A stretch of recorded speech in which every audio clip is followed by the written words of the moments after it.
Good morning, everybody. Welcome back to the Journey to Greatness, day 248 of 365 with David McDonald, the GOAT.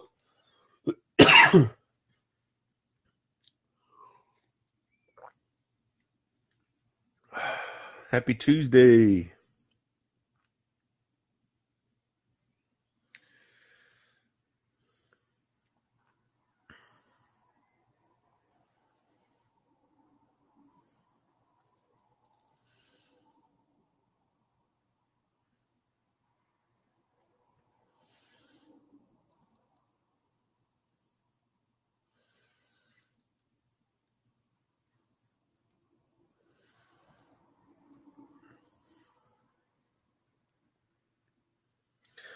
Alrighty, let's get started with this meditation routine. I will see you guys on the other side.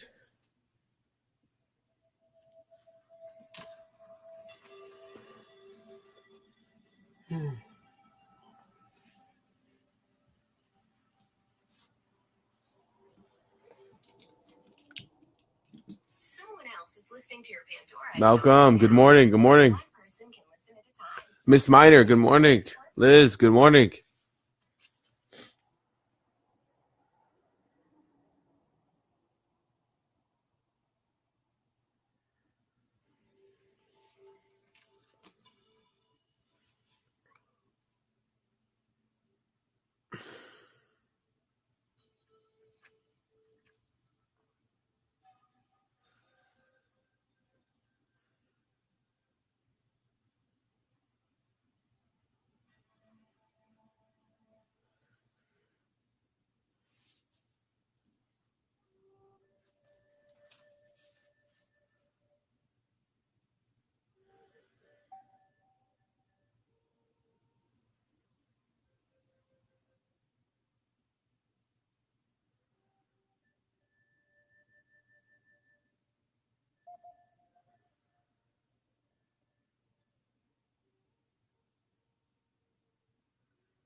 Alrighty, welcome back. Hello to everybody who's joined us. We just finished our meditation routine. Good morning, good morning. And now we're getting into our reading routine. So I will see you all on the other side.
Hmm.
Alrighty, welcome back.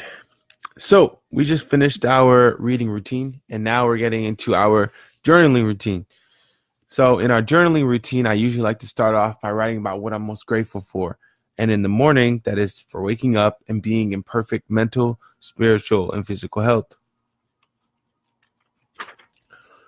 If you guys have any questions about what to write about, please let me know.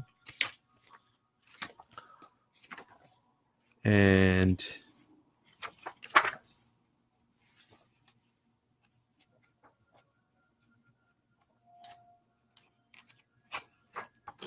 I will see you all on the other side.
All right, my friends, welcome back.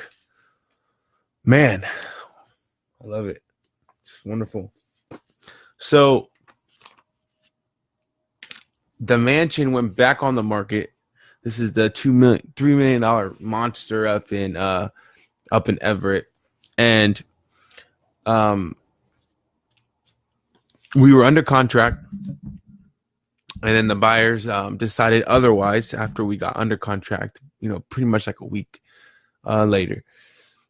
And it's so funny. In most situations, I think that the natural reaction would to freak out and just be like, "Oh my goodness, this is so bad, this, that, and the other," right? But I was walking in downtown with my fiance yesterday evening when I got the news, and I looked at her and I was like, "Man, it's gonna go back on the market. It's time to get back to these open houses again." And I just looked at her and I just smiled, and we just like shared this moment of happiness. And it was interesting because, like I said, in any other situation, it's like, oh my goodness, frantic, like frustration, being upset. And it was just kind of like, when plainly, when one door shuts, another door opens. So something grand is getting ready to happen with this. So I'm really, really excited about it.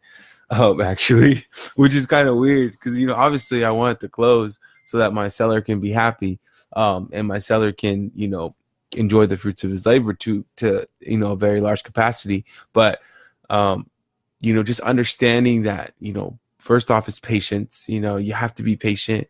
And then second, all the awareness of emotion, in response to that actual outcome in this present or yesterday's present moment.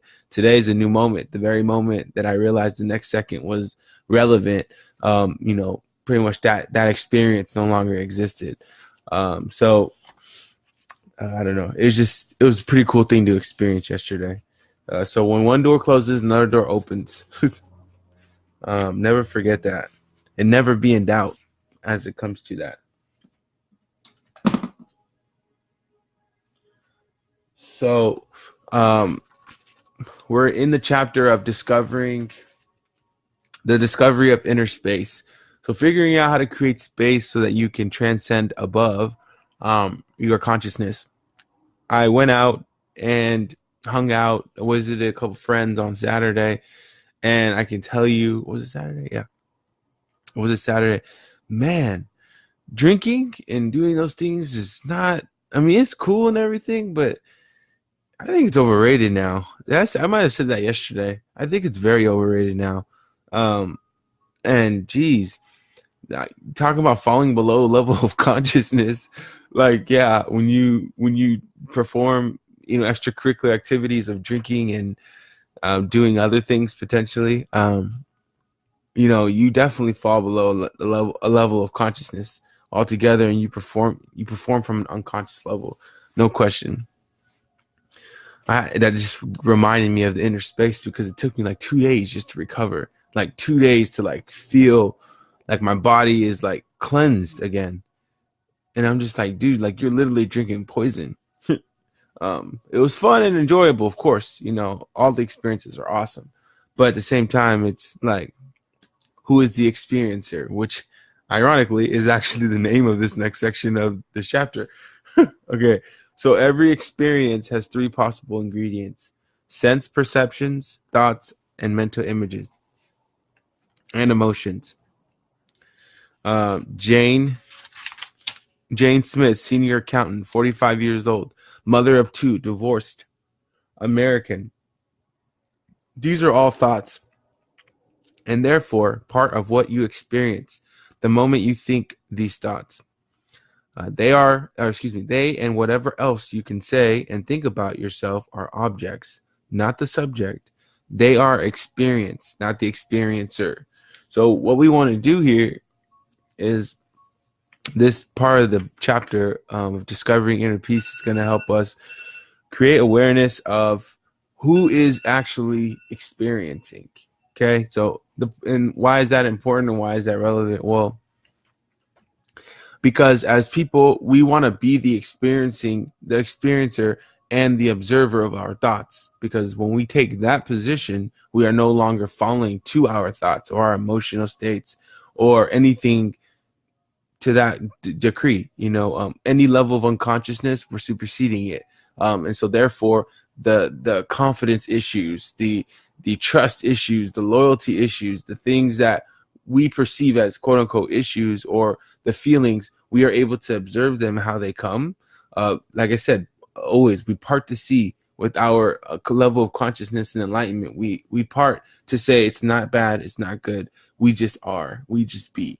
And so that's how you create inner space. And so what this part of the book is trying to explain is that we have to understand what is object, what is the experience, right? So senior accountant, 45-year-old woman, mother, she's 45 years old, mother of two, divorced American. These are all thoughts, and therefore part of what you experience the moment you think these are thoughts. So the greatest impediment to the discovery of inner space, the greatest impediment to finding the experiencer, is to become so enthralled by the experience that you lose yourself in it. So I think that yesterday when I had like this epiphany or burst of energy, that was a good example of being so enthralled with the experience, right? Because there was no reaction. It was just like, we're supposed to be like kind of sad right now or something, because this particular transaction may not close with this buyer, right? But who's to say tomorrow another one's not going to come? I did it once, I could do it again, type of thing. No problem. I'm not worried or concerned about that at all. But I'm so enthralled with the experience of life that it's like, okay, great. Awesome, thank you so much.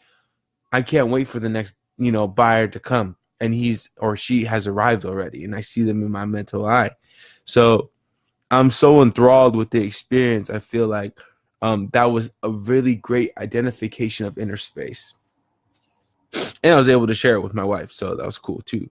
So you get taken in by every thought, every emotion, and every experience to such a degree that you are in fact in a dreamlike state. So we mentioned this, and this is a really good affirmation of truth.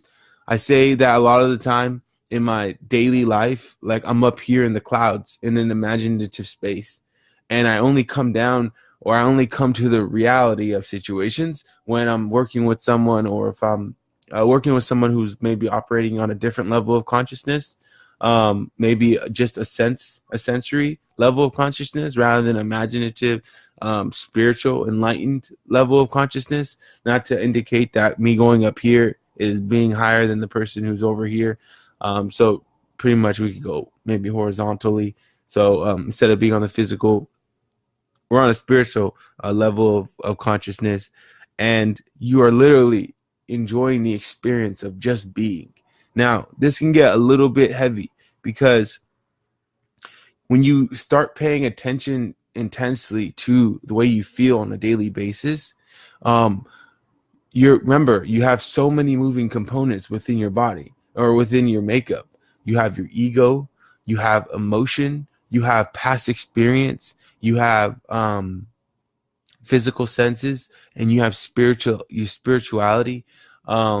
You have a lot of different components moving in to shape your perception. That's why it's always good to be present in the now and present in just being, rather than having some type of attachment. But because you have the tools of ego on your belt, it's always trying to attach or cling itself to some thought that makes you activate your what the heck is the word? Pain body, which is what this book says. So pain body, again, as a reminder to everybody who wasn't here during those earlier episodes, the pain body is that thing within you that makes you feel bad. So it's the pain, it's the dysfunctionality of, potentially of what exists within you. And when a pain body is activated, which makes you feel this way or that way, the ego will try to cling on to that. And that pain body can usually originates from thought. So when you have a thought or an experience or a past experience that you're reminded of because of whatever is going on in front of you, then what happens is that pain body gets triggered, and then the ego gets excited. They're like, oh, wow, yes, energy to suck life from, and it's coming right out of you. So the biggest thing here is you become ever so present with the experience of life and just being. But then you have to be careful because along the way, you can also activate pain bodies, and that pain body that's deep within you. And then when that happens, you have to equip yourself or continuously seek for more and more tools that will help you to elevate and transcend above what you're experiencing or that emotional feeling that you're being reminded of or whatever. And so one way that you can elevate it above it, one tool that this book is giving us is the breath, which is the next section. So discover inner space by creating gaps in the stream of thinking. Without those gaps, your thinking become repetitive, uninspired, devoid, or even devoid of any creative spark, which is how it still is for the most part. Which is how it still is for most people on the planet. So a lot of the time we don't take time to smell the roses, right? So because we don't take time to smell the roses, our thoughts are consistently just running. This book actually draws a really cool point, and it says that meditation is not a substitution for quality breath or conscious breath. So when you take a moment to take a deep breath, in like a very deep breath,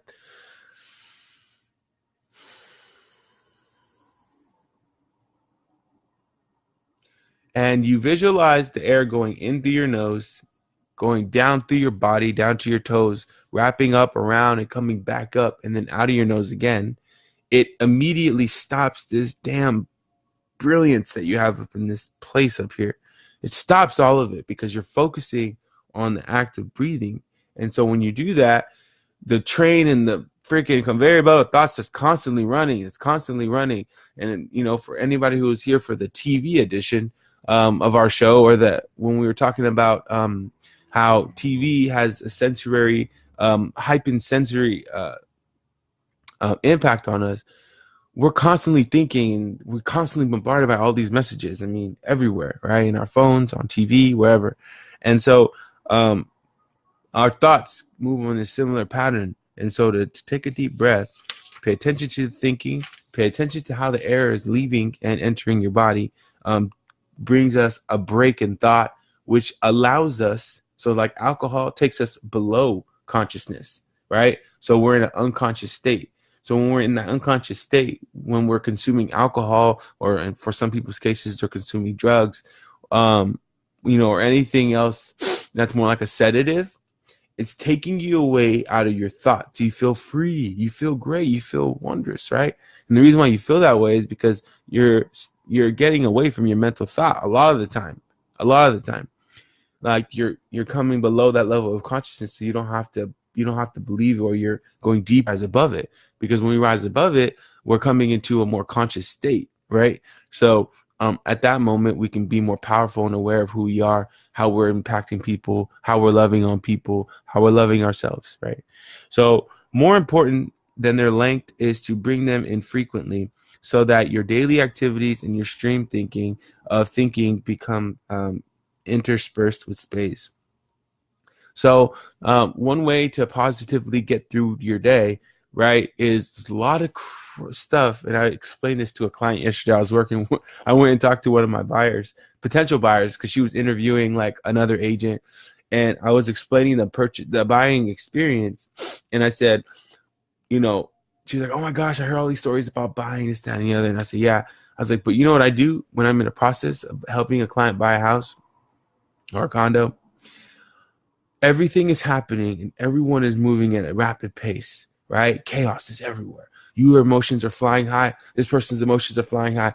And I was like, I freeze everything into one frame.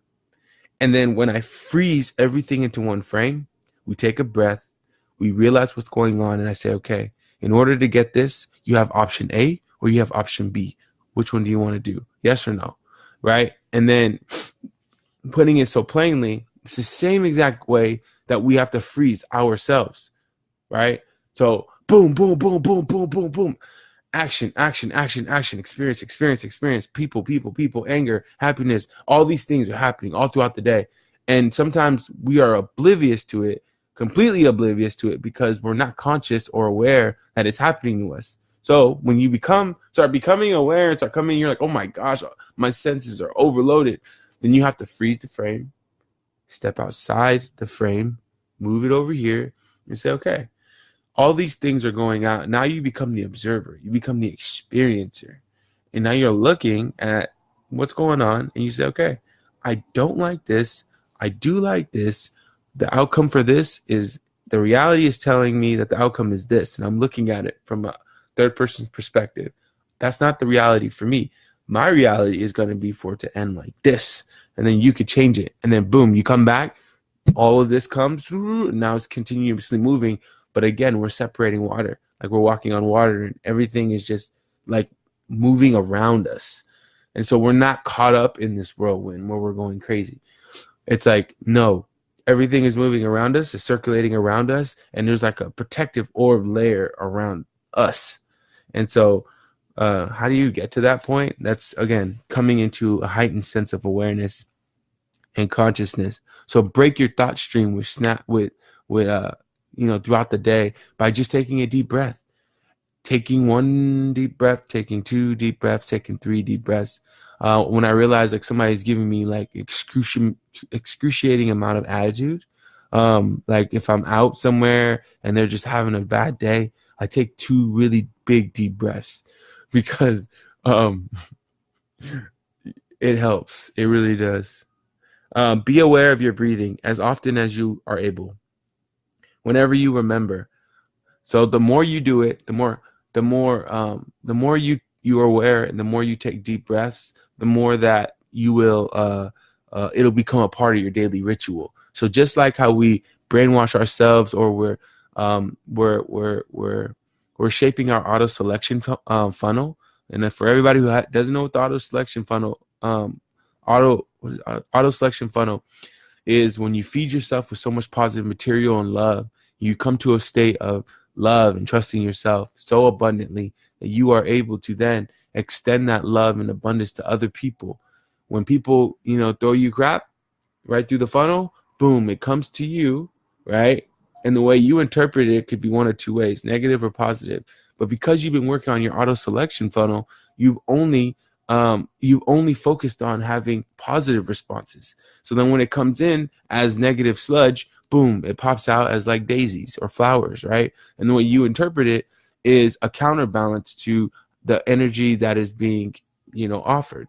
For example, I know a lot of real estate analogies. I'm sorry, but I've had a lot of experiences the last couple of days. And I was at an open house in Tacoma, and we received multiple offers on the house. And I had a lady come by with an agent, and another lady greeted them at the door. She came in. Energy was throwing, she was throwing her energy kind of all over the place. And I was aware of this, so I gave her space. And then she was like, oh, I would never pay this amount for this house. I would never pay this amount for this now. And I was like, yeah, everybody has their own, perception of how much they would pay for a house. Oh, well, my house would be $500,000, right? And she's just kind of like kind of harping a little bit, and she was just throwing sludge, and I was just like, flowers, flowers, flowers, right? And I just kept responding, and then it got to a point where I was like, I was like, actually, I really hope you do get, whatever amount you really want. I think 500,000, hey, more money in your pocket would be awesome. I truly and genuinely felt that way, right? And she's like, I know I might be being a little bit negative, right? See? And so she combating, with love, the auto selection box, and the importance of building that, so that when that sludge comes in, boom, you throw it back as roses. You throw it back as roses. And when you do that, then you start to shower that love on people. And then it becomes like a mirror almost, where you're like looking at it. You're like, dang, the person's looking at themselves like, damn, I'm being really negative right now. And sometimes it doesn't happen so beautifully, right? They just keep going. But at the end of the day, who cares? Be aware of your breathing, because there's no judgment. Be aware of your breathing. Um,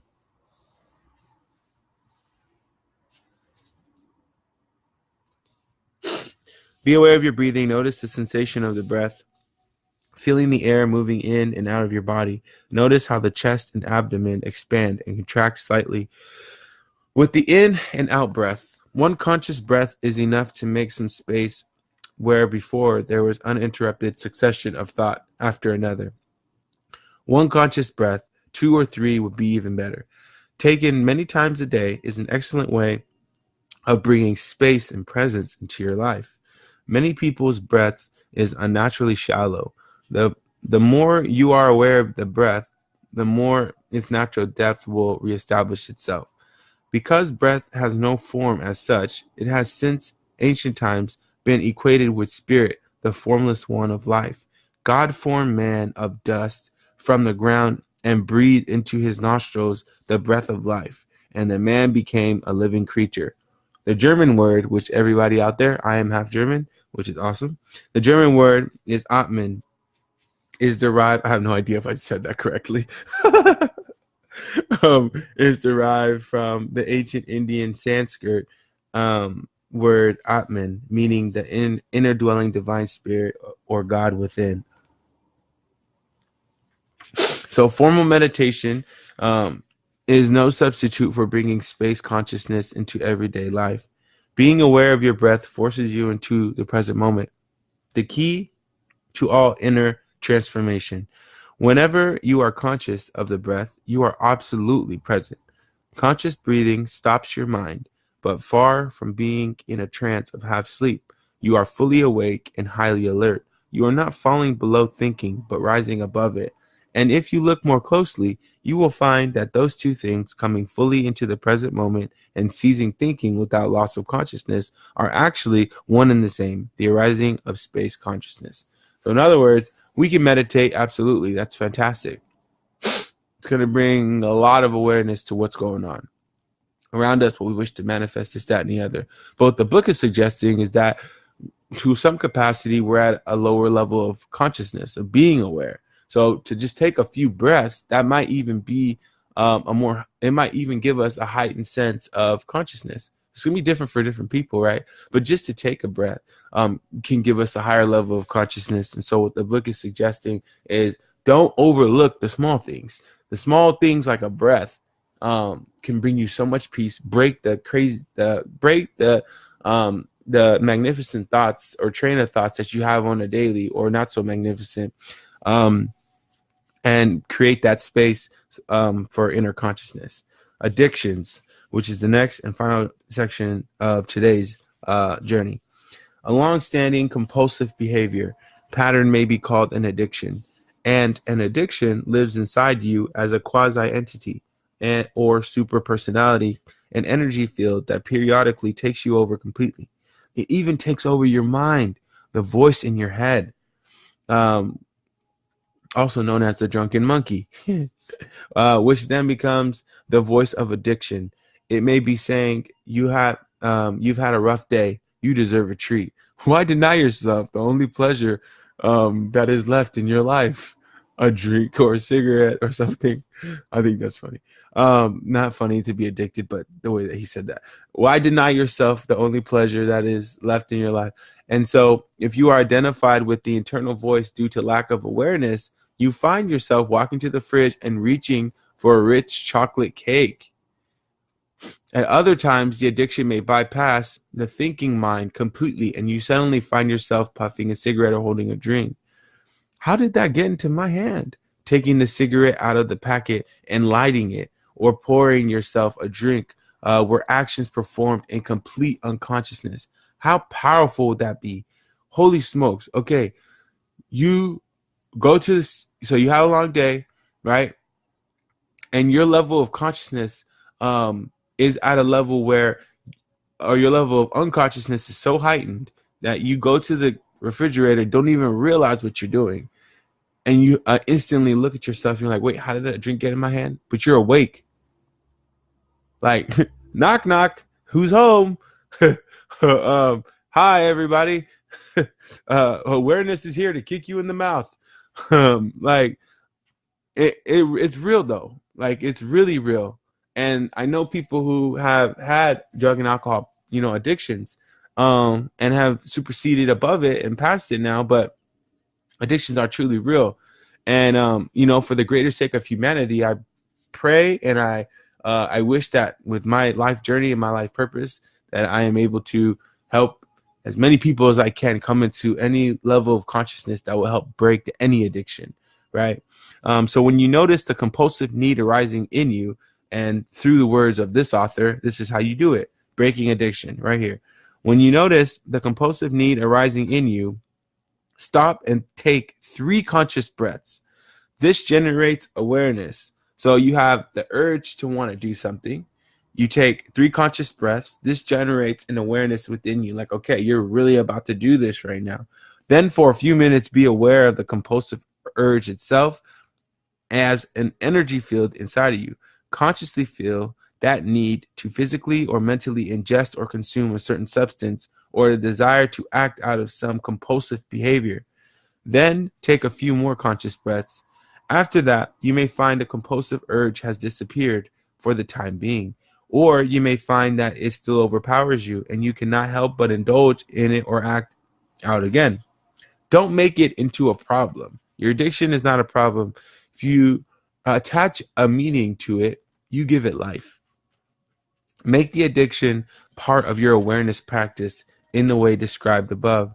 As awareness grows, so as you become aware of what you are doing, or what is these addictions that are pulling you in, or the things that urge you to do certain things, as you become more aware of them by taking those 3 or 6 deep breaths right before acting, the addictive patterns will weaken and eventually dissolve. Remember, however, to catch any thought that justify the addictive behavior, sometimes with clever arguments as they arise in your mind. You are a very intelligent person. We all are. But you have to be careful, because that same cleverness can try to trick us into thinking or believing that something is that is not. Okay? Ask yourself, who is talking here? And you will realize the addiction is talking. As long as you know that, as long as you are present as the observer of your mind, it is less likely to trick you into doing something what it wants. I think being in balance, and I feel being aware and knowing who you are really is a strong foundational anchor to helping you to really seeing these different elements and vices trying to pull you to a certain direction. We choose who we are. Period. Oh, you used to do this, so that means you're defined as that. No, it's not true. We define who we are today. That is the blessing that we have been given by the universe and by God. The moment that we can come to that conclusion, the power that will ignite within us, the awareness, the life, everything that you can ever imagined will be dropped into your lap, and you will make and do everything that you want to do in this life, because you have created this awareness. You have increased the flame that lives within you. All right, so to close our session out today, feel free to read after me, or say after me, I should say, out loud with some confidence. This is my life. I am aware. I take full responsibility for my reality and thoughts. I recognize I have the power to manifest the best possible life, a life of wealth, love, and peace. I truly believe I have 0 limitations. I trust my instincts, God, and universe. I am ready to transcend. I have arrived, and so it is. Thank you, everybody, for joining me today on Journey to Greatness. Day 248 of 365. Oh my goodness, we're coming into the home stretch. Almost 3 months left. That's exciting. I love you guys. Have the best day of your life today. Good morning to everybody who jumped on the messenger board today. Good morning, Amanda. How's it going? Good morning, Brother Carl. How's it going? Harvey, Ken, good morning. How's it going? Thank you for everybody who watched at home today. Greatly appreciated sending the energy through the camera. Thank you for the constant support and love. And I'll see you all tomorrow at 5 a.m. Peace.